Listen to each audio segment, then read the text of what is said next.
بسم الله الرحمن الرحيم الحمد لله رب العالمين والصلاة والسلام على سيد الأنبياء والمرسلين.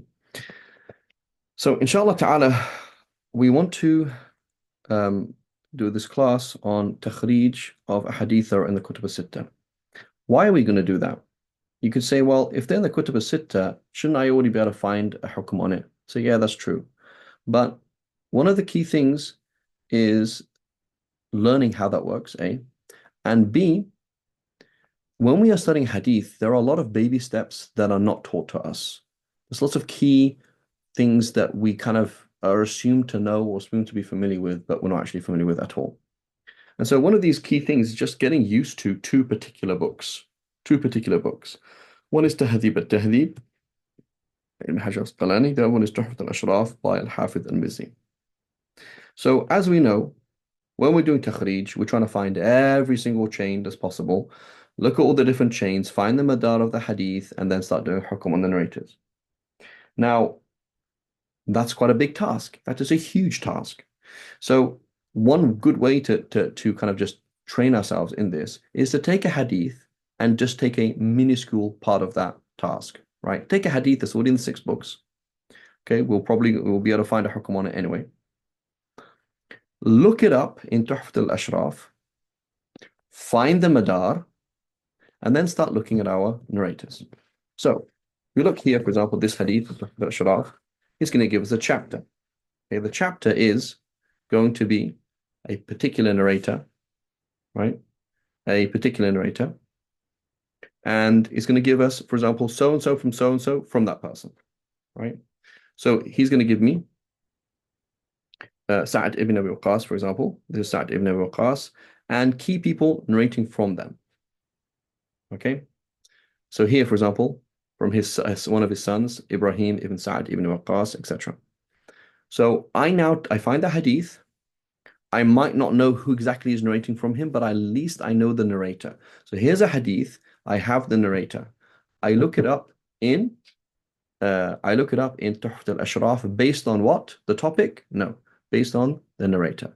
I find the hadith here. I say, oh, it's in Kha, Bukhari, Mim, Muslim, Sin, Nasa'i, Qaf, Qazwini, Ibn Majah.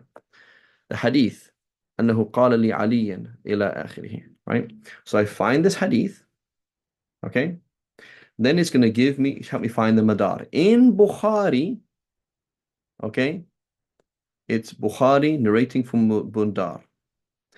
In Muslim, it's from Imam Muslim narrating from Ibn Abi Shaybah, right? And Abu Musa and Bundar, ثلاثتهم, the 3 of them from Ghundar, from Shu'bah, from Sa'd, etc. on the way up. So this is Sa'd in Ibrahim, anhu from Ibrahim ibn Sa'd ibn Waqqas, etc. up. So now they're going to start to give me the chain here, and then so this is the whole picture here. What does it look like in Ibn Majah?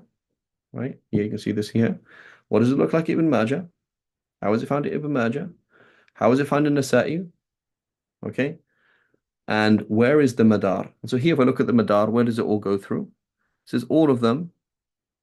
They're all going through these 3 going to Ghundar. So now I have my matan and I have my madar, which is Ghundar from Shu'bah from Sa'd ibn Ibrahim. Anhu, meaning this thing here, an Ibrahim ibn Sa'd ibn Waqqas. That's my matan, that's my chain. And now what am I going to do is I now start looking at my narrators. Now again, why am I going to use Tahdhib al-Tahdhib? This is so annoying. There's so much information. Why can't I just go to Taqrib al-Tahdhib and get a summary? Aha, because that's the wrong thing to do. When I'm looking at a narrator, for example, here's Hisham ibn Urwa Zubayr, I just happened to open it up.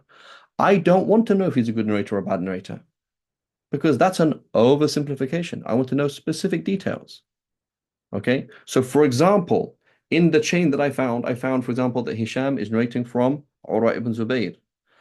And then I'm going through, who does he narrate from? Does he narrate from that person? Is the ittisal, etc.? Okay, and then I start seeing discussions. Now, I'm not going to see these discussions in something like Taqrib al-Tahdhib. But you have to see the section. You have to see the scope on this person, right? Is so-and-so better than so-and-so? in so and so this and so that, etc. And so I just want to try and find an example here. Here we find, look, granular detail on him, right? This is what I'm talking about. You need to know specific details. Okay, look at Hisham here. What do we find out about Hisham? It says here, كان يحدث he said فكان التساهل أنه أرسل عن أبيه مما كان يسمعه من غير أبيه عن أبيه. So here the specific details, okay, about when he was narrating to people in Iraq, okay, and people narrating in Iraq and being very and starting narrating hadiths that were what's called mursal khafi, hadiths that he's narrating from his father, but he didn't actually narrate that hadith from his father. This kind of details will not be found in Taqrib al-Tahdhib. And these are the kind of details we have to really start digging out when we're actually looking at doing real takhrij. So, to summarize, what we're saying is, we look at these two books, find my madar of the hadith in Tuhfat al-Ashraf, start finding not just the hukm on the rawi. I don't want to know he's good or bad. I want to know he's good-ish, bad-ish, really good-ish. What's the scope of opinions on him? And what is the granular, particular details about his da'f, about his how reliable he is from this person in this place and that stage, etc. So this is what inshallah we'll be doing in this class.